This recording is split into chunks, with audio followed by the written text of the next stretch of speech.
अस्सलाम वालेकुम दोस्तों, मैं शारिक मकबूल आपको वेलकम करता हूं हमारे फेसबुक और यूट्यूब चैनल में। नाजरीन, एक तरफ तो मुल्क की मईशत हाथ से बाहर है, यानी कंट्रोल से बाहर है, और दूसरी तरफ अब हम अपनी सिक्योरिटी को भी गंवाते जा रहे हैं।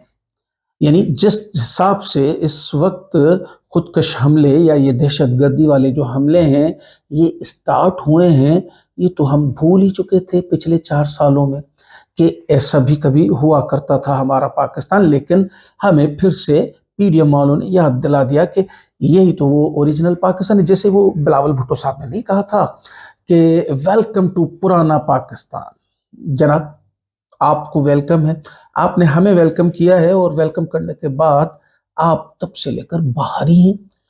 हाँ, मुझे याद आता है कि एक या दो दौरों पे ये पाकिस्तान भी आए हैं। अब्दुल कादिर पटेल साहब फरमाते हैं बिलावल भुट्टो के हवाले से कि बिलावल भुट्टो जरदारी की कामयाबियां देखकर इमरान खान तड़प रहे हैं और मोदी को पसीने आ रहे हैं। चले, मोदी को तो पसीने आने भी चाहिए और उनके पसीनों पे हमें खुशी मिलेगी अगर उनकी कांपे टांगती हैं। यानी बिलावल भुट्टो साहब बात करें तो लाजम वो टांगे कांपने का जुमला कांपे टांगती हैं। लेकिन ये नहीं समझ में आ रहा कि इमरान खान साहब क्यों तड़प रहे हैं और ऐसी कौन सी कामयाबियां हो गई।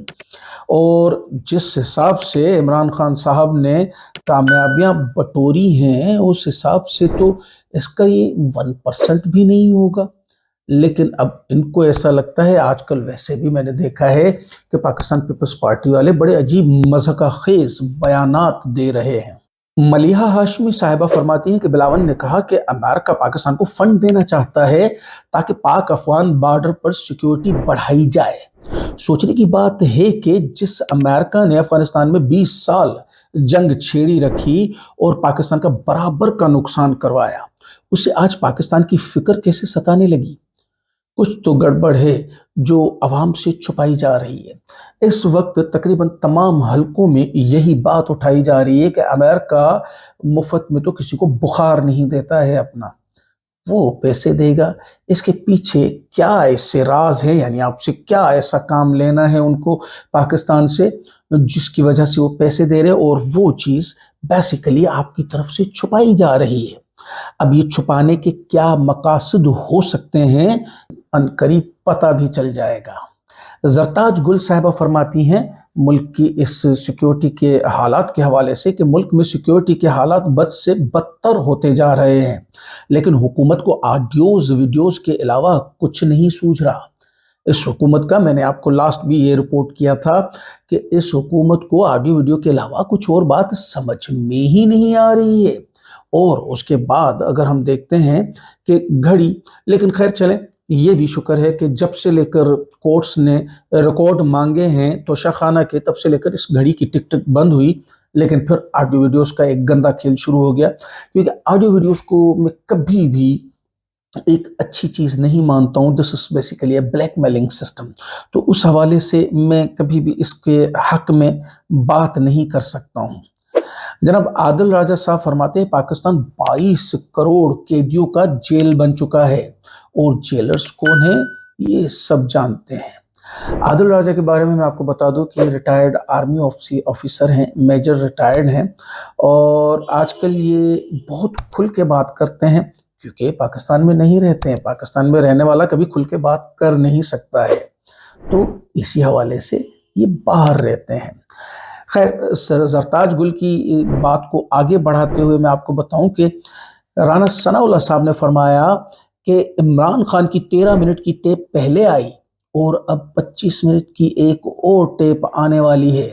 राना सनाउल्लाह साहब अब यानी इस गंदे खेल में ये बराबर का शरीक है, क्योंकि इसको रिलीज की डेट भी खबर है। अब उसके जवाब में आलिया हमजा साहिबा फरमाती हैं क्या इस टेप से मुल्क डिफॉल्ट होने से बच जाएगा? क्या मुल्क में बढ़ती दहशतगर्दी की शिद्दत में कमी आ जाएगी? क्या आवाम को सस्ता आटा प्याज मिल जाएगा? महंगाई बेरोजगारी गुर्बत में कमी आ जाएगी? खुदकश बम्बार इस्लामाबाद पहुंच गया, लेकिन वजीर दाखिला के सर पर खान सवार है। मुल्क डूब रहा है और वुजरा आडियो आडियो खेल रहे हैं। कुछ तो शर्म करें। वो कहते हैं ना, کوئی شرم ہوتی ہے، کوئی حیا ہوتی ہے، لیکن شاید اس ملک میں اب کچھ بھی نہیں ہوتا ہے۔ عمران خان صاحب نے فرمایا کہ بتا رہا ہوں کہ انصاف اگر قائم نہ ہوا تو ملک ختم ہو جائے گا عمران خان۔ اور یہ حقیقت ہے، یعنی صرف پاکستان کی بات نہیں کر رہے ہیں ہم، دنیا میں کہیں بھی چلے جائیں، انصاف اگر قائم نہیں ہوگا تو پھر ملک ختم ہی ہوتا ہے۔ رمیز راجہ صاحب کا ایک بیان شامل کرتے ہیں اور اس کے بعد آپ کو ایک موازنہ بھی بتاتے ہیں۔ نجم سیٹھی چودراہٹ کے لیے بورڈ میں آئے ہیں، انہیں کرکٹ سے کچھ لینا دینا نہیں ہے۔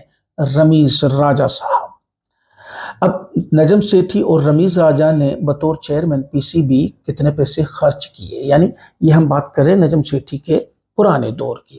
بات شروع کرتے ہیں پی ایس ایل الاؤنس سے، یعنی بیسیکلی نجم سیٹھی صاحب نے الاؤنس لیا کہ میں نے پی ایس ایل کروایا، وہ لیا 1,41,00,000 روپے، جبکہ رمیز راجہ نے کوئی رقم نہیں لی۔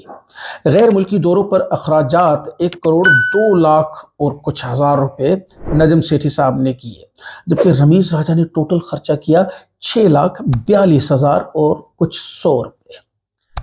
گاڑی اور اس کے فیول کی مد میں 65,58,000 روپے نجم سیٹھی صاحب نے اپنے پورے ٹینیور میں خرچ کیے، جبکہ رمیز راجہ صاحب نے خرچ کیے 9,60,000 روپے۔ رہائش کی مد میں 27,62,000 روپے نجم سیٹھی نے خرچ کیا، رمیز راجہ نے کوئی رقم نہیں لی۔ سیکیورٹی اور اسٹاف کے اخراجات کی مد میں 16 لاکھ روپے، رمیز راجہ نے 3,82,000 روپے۔ اندرون ملک دوروں پر اخراجات 19,72,000 روپے نجم سیٹھی صاحب نے خرچ کیے، اور یہاں پہ رمیز راجہ صاحب نے 29,80,000 روپے خرچ کیے، یعنی زیادہ کیے۔ یعنی اس کا مقصد بھی یہی تھا، اس نے جو ایک کیمپنگ لگائی تھی کہ ہم ہر گاؤں میں، ہر شہر میں جا کے لوگ سلیکٹ کریں گے، نئے کرکٹر سلیکٹ کریں گے، نیا خون لائیں گے کرکٹ میں، اس حوالے سے۔ دیگر اخراجات یعنی مسیلینس ہم جس کو کہتے ہیں، 16,04,000 روپے نجم سیٹھی صاحب نے خرچ کیے، رمیز راجہ صاحب نے خرچ کیے 3,73,000 روپے۔ موبائل فون کی مد میں 9,80,000 روپے نجم سیٹھی صاحب نے خرچ کیے، جبکہ رمیز راجہ نے 2,94,000 روپے خرچ کیے۔ انٹرٹینمنٹ کی مد میں 4,68,000 روپے نجم سیٹھی صاحب نے خرچ کیے، جبکہ رمیز راجہ صاحب نے خرچ کیے صرف 7,000 روپے۔ Board of governors meeting allowance کی مد میں 1,00,000 روپے نجم سیٹھی صاحب نے خرچ کیے، رمیز راجہ صاحب نے کوئی خرچہ نہیں کیا۔ ٹوٹل خرچہ اگر ہم دیکھتے ہیں، ہم ایک ٹوٹل بھی آپ کو بتا دیتے ہیں کہ 4,05,39,201 روپے نجم سیٹھی صاحب نے اپنے ٹینیور میں خرچ کیے، جبکہ رمیز راجہ نے اپنے پورے ٹینیور میں کتنے خرچ کیے؟ 56,00,000 روپے، 40,000 اور 137 روپے۔ یعنی ہم کہہ سکتے ہیں کہ یہ آلموسٹ 10% ہے نجم سیٹھی صاحب کے خرچوں کا۔ ناظرین، خبریں اور بھی بہت ساری ہیں، ملتے ہیں اگلی ویڈیو میں کچھ نئی خبریں اور ان پر تجزیوں کے ساتھ۔ چینل کو سبسکرائب کریں، ویڈیو کو لائک کریں، اپنی فیملی اور فرینڈز کے ساتھ شیئر کریں۔ شکریہ۔ پاکستان زندہ باد۔